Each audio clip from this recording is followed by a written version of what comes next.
All right. Welcome to our very special call today, you guys. And thank you for tuning in live, those of you that could hop on live, and for all of you that will be watching the recording after. And I'm going to have Zoe come on and introduce our special guest. But I want to share with you the reason we decided to do this. I've been in Isogenics now for a little over 7 years, have coached so many people, and people have tremendous results when they do this program and they follow it properly. The results are unbelievable. We have science to back it up. We have medical practitioners who actually do this in their offices. So it's just such a beautiful system. But there are people that struggle, even with having the products and the proper tools and the support and the encouragement. There's people that just still have struggle. And, that's why I went through training to get certified in mindset coaching, because I thought maybe that could be an area that I could help a little bit more with. And we have.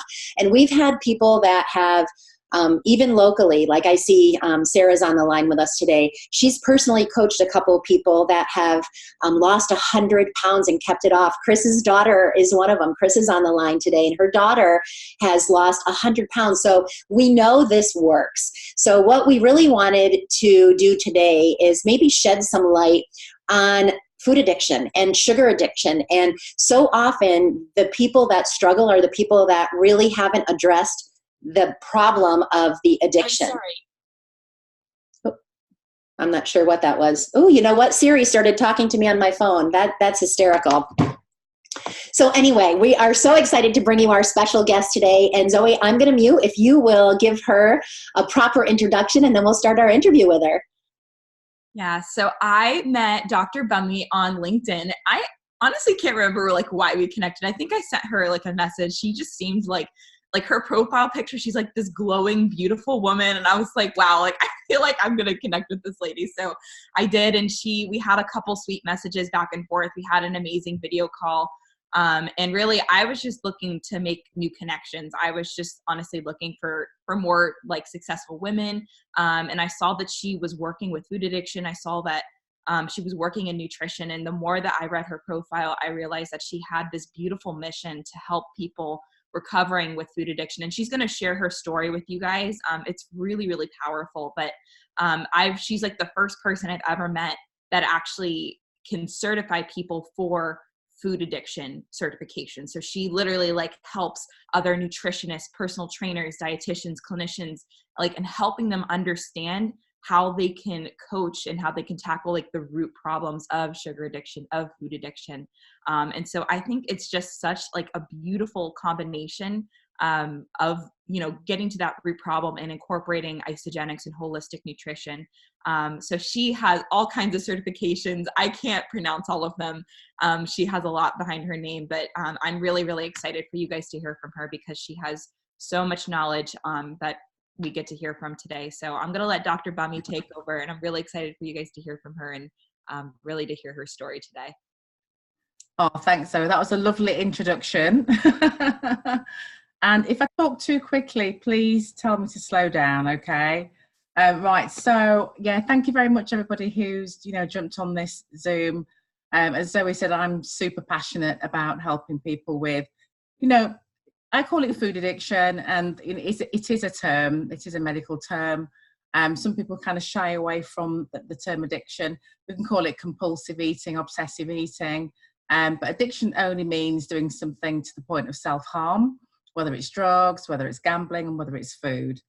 So yeah, so my journey, it started back in 2008, well before then, and busy mum of two, surgeon, really no kind of work-life balance at all. So I was, multitasking and just being obsessively, trying to do everything perfectly. And my problem was alcohol. Alcohol was my obsession at the time. I eventually had a breakdown at 2008 and went into rehab. I've been 11 years, 12 years sober nearly, thank God. And I'm really, really blessed because I've got two beautiful children that, I'm seeing growing up every day, and I'm well. But one thing that took over when I was trying to get well was becoming addicted to food and becoming obsessed with sugar. So it was sugar to start off with, to get that hit. and then it became an obsession. And what I found very, very interesting, because again, I was very naive with, you know, addiction and obsession, compulsion around things and behaviors, was I became, you know, obsessed with sugar, that my behavior was exactly the same as when I was drinking. That's all I could think about in the day: when I'm going to have it, where I'm going to have it, how much, where am I going to go and buy it, sneaking it. It was ridiculous. And so as I said, I just wanted to wean myself off that. So I kind of used the same techniques that I did when I was getting off alcohol. So I used my own kind of holistic techniques, etc. And you know, that was my journey. And I became really passionate about this, and I looked at so many different behaviors with people, whether it's gambling, whether it's alcohol, whether it's sugar, and that, you know, the brain has a huge part to play. And that's when I started to get very much a science person. So for me, it was looking at neuroscience, and I'm a complete geek.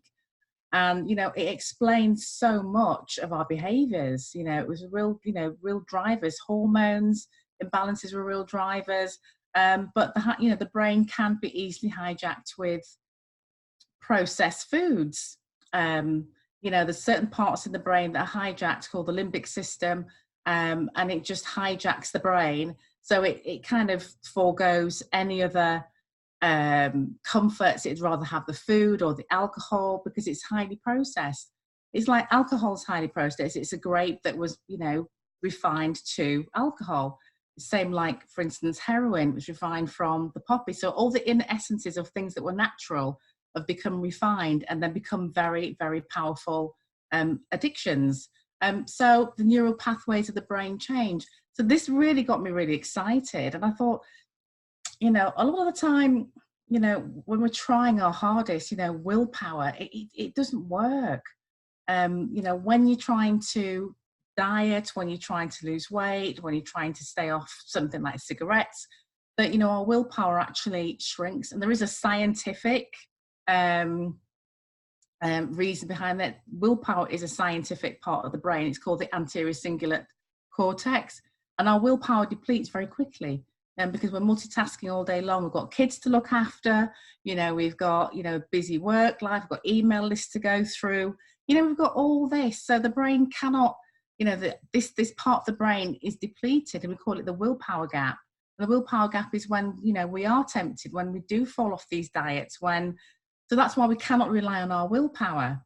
So for me, I really, really got this. And I just saw so many people who, you know, was the same behaviors, were doing the same thing again and again, falling off their diets, feeling, you know, guilty, full of shame, getting upset with themselves, thinking they're failures. And I thought I wanted to do something about this. So part of my practice became, you know, food behaviors, you know, and explaining to somebody that what they're suffering from, that it's not lack of willpower, it's not because, you know, of greed, it's because they naturally are now rewired to these processed foods that are causing them to just eat that whatever. And that was really powerful. So I got more recommendations, and then I started to realize that personal trainers, health coaches, and my sister's a personal trainer, didn't really understand, you know, why her clients were self-sabotaging. So I explained to her, and a light bulb went on for her, and she goes, oh my God, she said, that is amazing. And I thought, right, from then I decided to put this program, you know, together for personal trainers, health professionals, trying to get it into medical prevention programs in London, in the UK, and trying to kind of get up there and change some government policies. But the diet industry, you know, fundamentally doesn't work. It just doesn't work, because you cannot sustain that amount of weight loss for long. I think it's 0.00001% of the population who diet will keep their weight off over 5 years. So that's pretty damning. So that's why I'm here today. And what I really like about isogenics, and this is one thing that I kind of was introduced to back in 2016, and a friend of mine introduced me to isogenics. I personally think it's a really good adjunct for somebody who is suffering from compulsive eating and addictive eating with the right kind of support. You know, the basis of isogenics, it's nutrition for life. And that was a good term that I heard from your nutritionist. And I really liked that. And I like the fact that it's a system, and systems work. You know, my system, my strategy around helping somebody with food addiction, there are systems in place that they can follow. And it takes the pressure off the person, you know, the brain itself. You know, you've got, you know, it's regimented, it's there, it's, you know, you have it at a certain time, in the morning, afternoon, evening. And this is what, you know, we need the system. So it's automated, it becomes automatic. And automaticity is proven to kind of free you up, whether you want to be creative, productive, whether you want to lose weight, that you don't have to think about it. It's like, you know, brushing your teeth, or, you know, picking up a coffee, you know, it's just automatic. And isogenics brings that in, along with, you know, the nutritional system, which is, you know, is amazing. I mean, I really did grill Zoe and Cindy about it, you know, and, you know, it's back and forth, and I really do. I've tried the products myself. I've actually lost weight. I'm going through menopause myself, and it's given me a heck of a lot more energy. I'm a busy mum of, you know, with 2 boys. You know, I've got 3 businesses to run, and you know, and I haven't got the time. So for me, even for myself, you know, knowing, you know, what it's all about, I need a system, you know, and I'll always need a system. So that, you know, isogenics is perfect for me. And as I said, it's different, you know, there's different products, etc. And I just think it works. It really works. I've been on it for 3 weeks now, because I came back from Italy and I had the product, and then I was busy, and I thought, right, I need to sit down and have a look at it. And, you know, I've lost about 10 pounds, which is amazing. I can get back into my skirts. That's awesome. That is so awesome.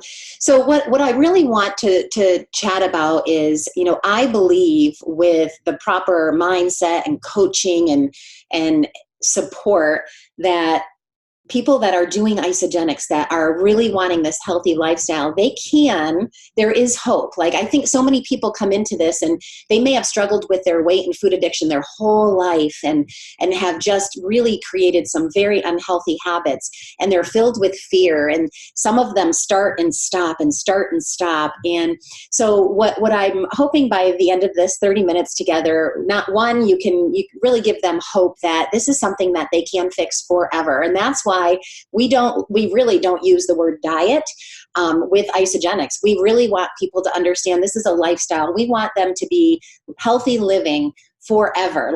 But one thing that I think is so critical, and I want you to speak to this, is why someone should do this. So many people, I think, especially moms, but we have a lot of men too. So I know but especially moms, we focus on everyone else, and sometimes we just don't give ourselves that self-love that we need to, that I'm worth it. I am worth overcoming this, and I am not going to sabotage myself any longer, because I want to be healthy for my children, for my grandchildren. So maybe speak a little bit to, you know, the power of the mind on this, and giving people hope, and, you know, the why. Like, why do they want to tackle this once and for all?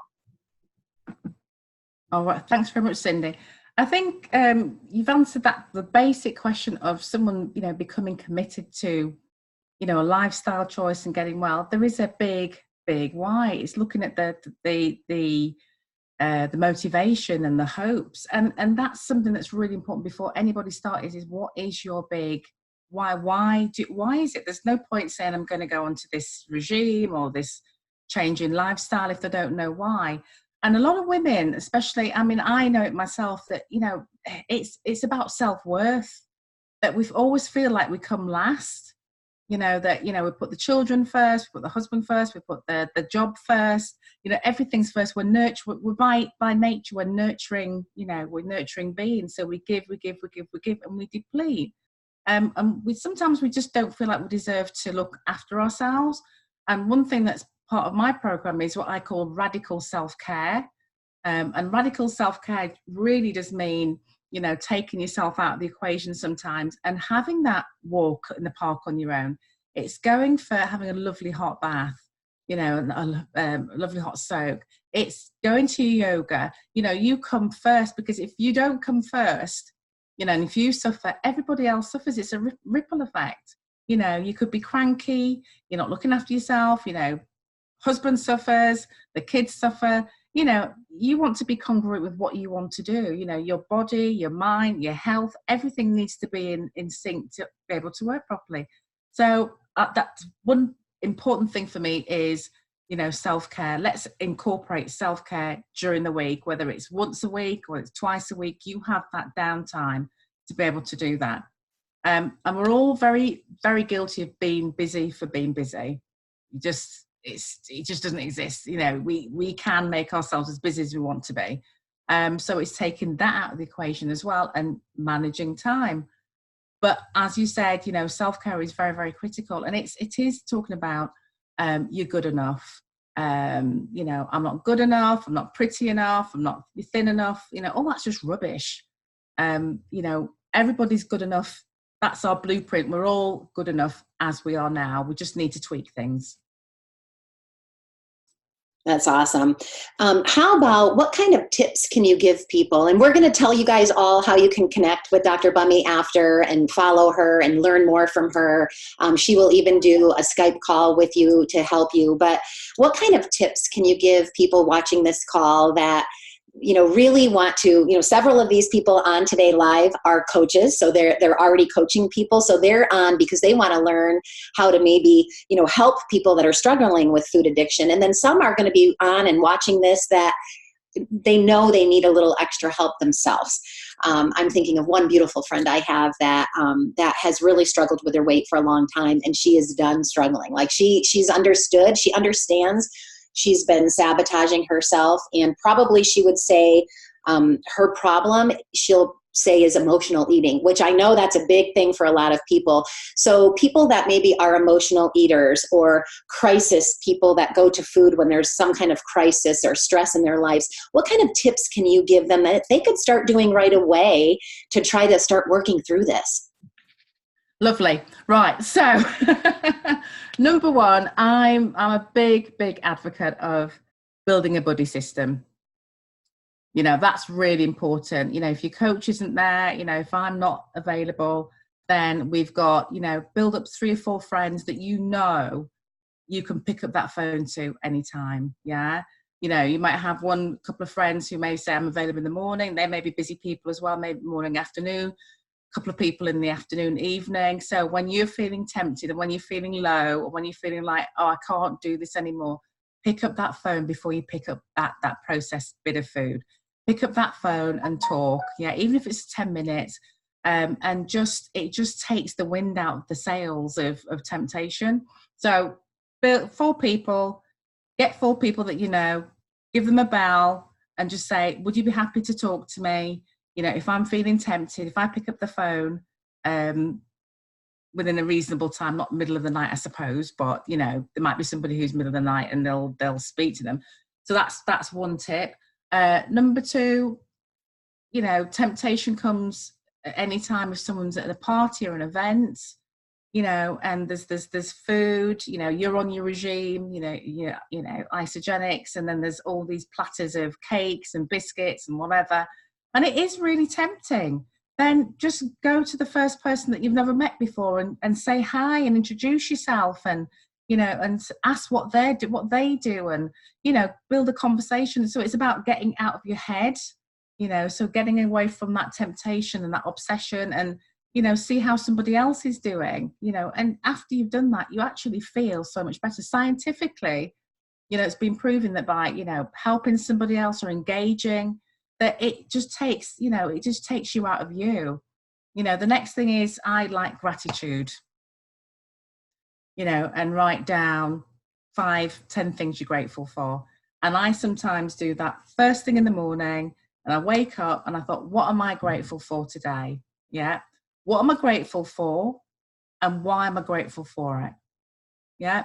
So it's kind of just makes it a bit of a double whammy. You know, what am I grateful for today? I'm grateful for the fact that I've woken up, I feel well, I haven't eaten, you know, I've stuck to my regime, my kids, anything that you feel grateful for, even the weather, even though in London it's not happening at the moment. You know, all the things you're grateful for. That's a really good one. That's awesome. Okay. It just stops you thinking about. Yeah. Yeah, and I talk about that a lot. Gratitude is so important, really, to people's overall health and happiness in general, for sure. How about when it comes to, say, people that are watching this that really want healthy weight loss? So we talk, you know, healthy lifestyle. We don't talk diet. We don't like words like, you know, restricting calories and deprivation. We really try to help change that mindset around nourishing their body and, you know, really changing the words that they use and those types of things. But what do you suggest, like on a day-to-day basis, when they're looking at, because Isogenics is a beautiful system, but they have to learn how to eat real food in good portions and not, you know, we talk about not putting fast food and fried foods and processed foods in, all of those things. So what kind of maybe food tips can you give people?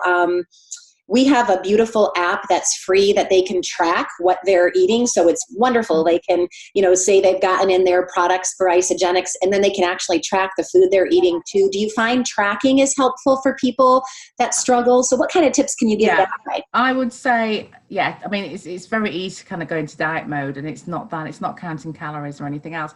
For me, it's removing those trigger foods. Yeah. And that is, I would say, it's a non-negotiable. That's not a diet. It's removing toxins and toxic substances from your body. Because let's put it this way, you know, junk food is toxic. There are toxic ingredients, etc., and additives that the food companies, you know, are passing through, and they're not healthy. So I would say, first of all, remove those trigger foods. Create a safe home. So, you know, your safe home is remove all those things that you eat, your biscuits, whatever, so that you're just eating natural. You're eating whole, and you're eating, you know, quantity size is probably a plate size 3 times a day. If you're not having Isogenics at the time, then it's three meals a day: morning, lunch, and dinner. It becomes automatic then, you know, and filling your plate with your healthy nutrients and proteins, etc. But creating a safe zone. If the rest of the family say, "Mom, I want to carry on eating what I want to eat," you know, then that's a case of being able to lock those things away, and there's a cabinet for the rest of the family to be able to access what they want to eat. But creating that safe zone for them is very important, because again, temptations is there all the time. It's like having a bottle of alcohol, you know, in the home. You know, someone's an alcoholic, it's some stage it's going to be drunk. So that's really important. So I would just say portion sizes need to be, you know, moderate. I do not believe in restriction, as you said. So it's morning, lunch, and dinner. And it becomes automatic, because it's a cue. Strong cues are morning, you wake up, have breakfast. Afternoon, maybe not so much, because, you know, we've all got busy lives, but we do sometimes have a strong indicator that we need to have lunch. And then the evening. So it's that. Okay, and then and we all this stuff is what we really coach people on, so it's perfect.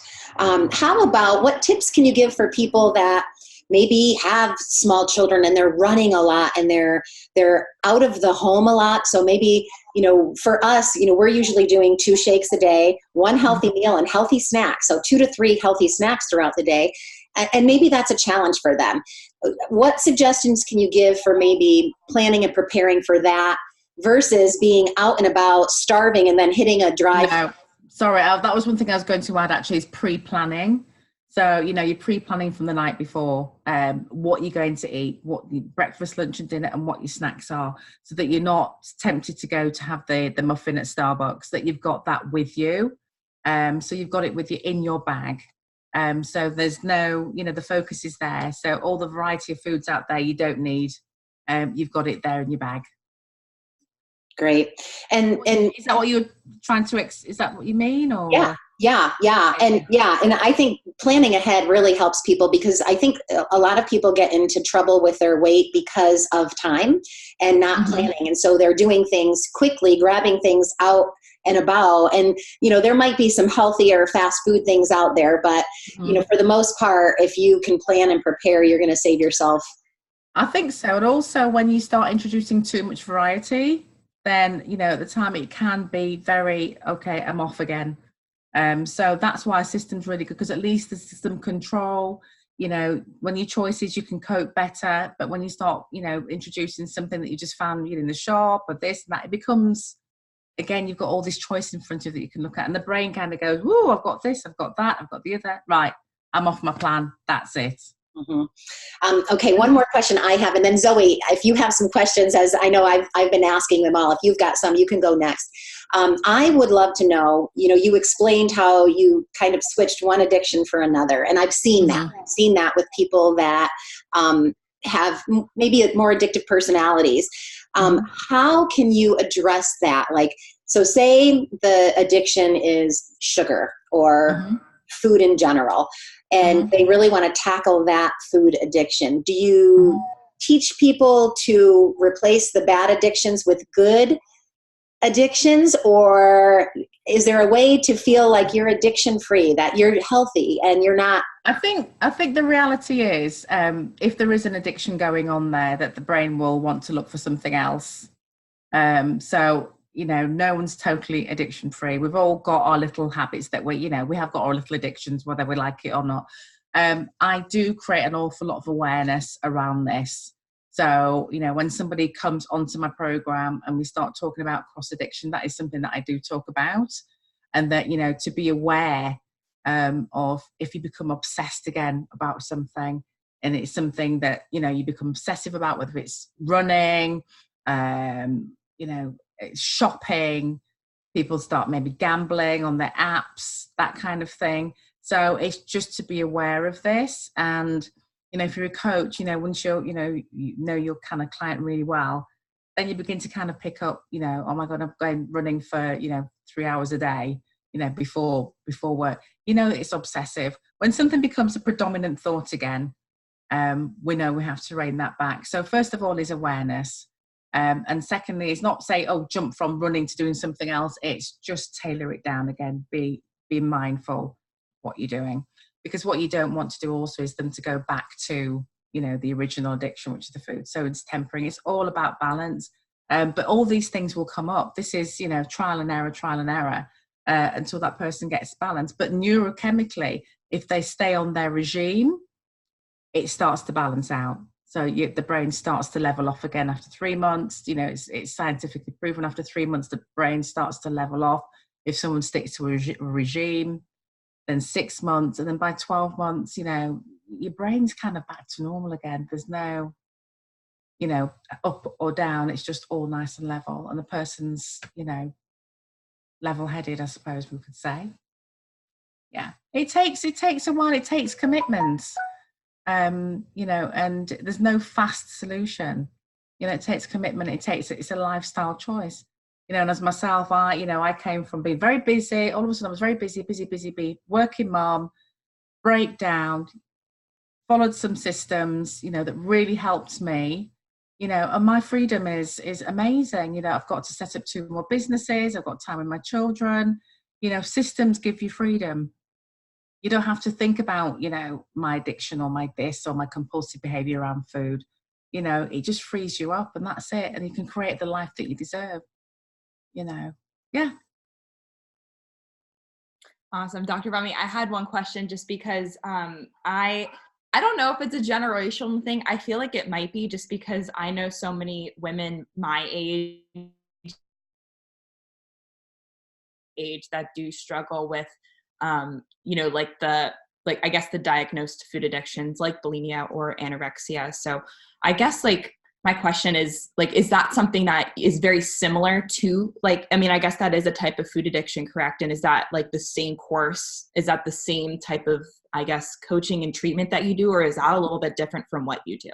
Different. It's different. We are helping people with disordered eating, you know, erratic behaviors around food that we can, you know, help solve. Whereas, you know, eating disorders is a completely psychiatric problem. And so those need to be treated by, you know, therapists, psychiatrists, etc. So that's very dangerous ground. And this is something that I kind of teach on the, you know, the course, you know, what you can do and what you can't do, what you need to refer on to. Because, yeah, it could also disguise as, binge eating disorder. That is something that we can help with. But, if somebody's like bulimic, you may initially think it's binge eating, but they might be binge eating just bulimia nervosa. So that's something that we need to, we address in the course. There's certain things we do not touch. Yeah, and I've also seen people, and I've seen it, unfortunately, even right here. Like I can think of a couple people who lost over 100 pounds and did it, in maybe a year-ish, and then it started to creep back on. And I have someone that put it all back on that's doing it again. Last question, because I know we're at the 30-minute mark. How can we help those people when they finally get to this place where they've got it? Not going back, not going backwards.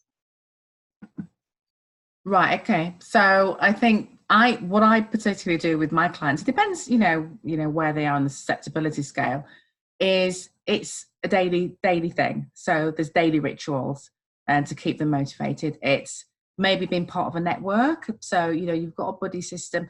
Things like, there are certain food groups, like Food Addiction Anonymous, that kind of thing. I might refer somebody to there, so they're constantly, working with people who are getting well, helping others who are struggling.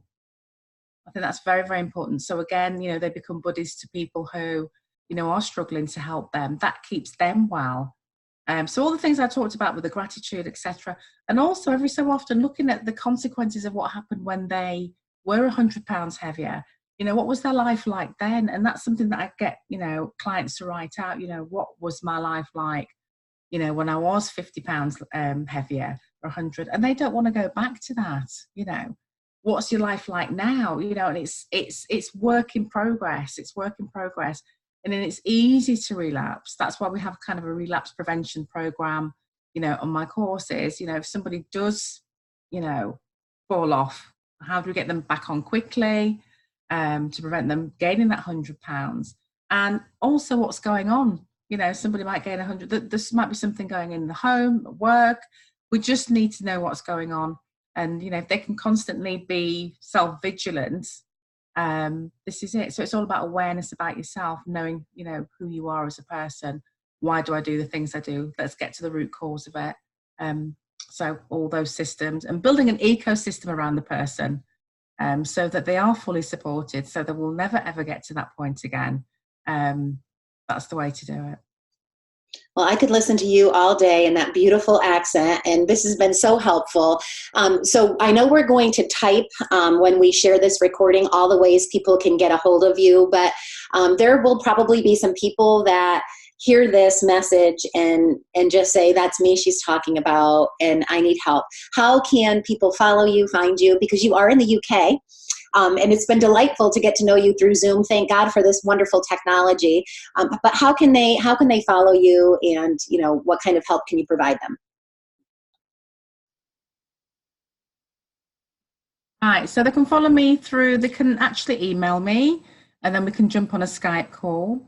And I can go through an assessment with them, see what their susceptibility scale is, and from there I provide a bespoke program. I'm also training people in the US, so that's my biggest goal, is to train other food addiction coaches in the US, so I can say, right, there's so and so in Washington, there's somebody in whatever, so again they can same time zone. They can be coached by them. So I go through a program, but it's bespoke to that individual. I'm just going to try and type in. Zoe has your email, website. Oh, you got it. Yep. Okay, that's fine. So we can, whoever needs help, and I know Isogenics is a fantastic program, but, part of it is, the mindset, but part of it is if there is an addiction element there, that's where I come in and I can help you. As I said, it's all about getting as much help as you can, and don't feel that you can't reach out, because you can. No, that's beautiful. And just the hope that, no matter how severe an addiction might be, that there is hope that you can You can Always. completely get through this and live that life that you dream of living. And you've done just that, and you're inspiring so many people, Dr. Bunmi. And we are, Zoe and I are both so very grateful that she reached out to you, met you, and all the lives that you've been touching and impacting. We're so grateful for you, and we're excited to be able to bring you to our community, because we know there's people that really need what you have to offer. Thank you very much for inviting me on. And as I said, if anybody needs help, do not hesitate to reach out, even if it's just for some advice. That's what I'm here for. And I'm very passionate. I'm very, very passionate about this, especially about, coaches as well, helping their client. If they recognize there's a susceptibility, that we need to tweak what we're doing. It's a paradigm shift in the way we help our clients. Thank you so much. Awesome. Thank you guys for coming on. I'm really glad I got to introduce you guys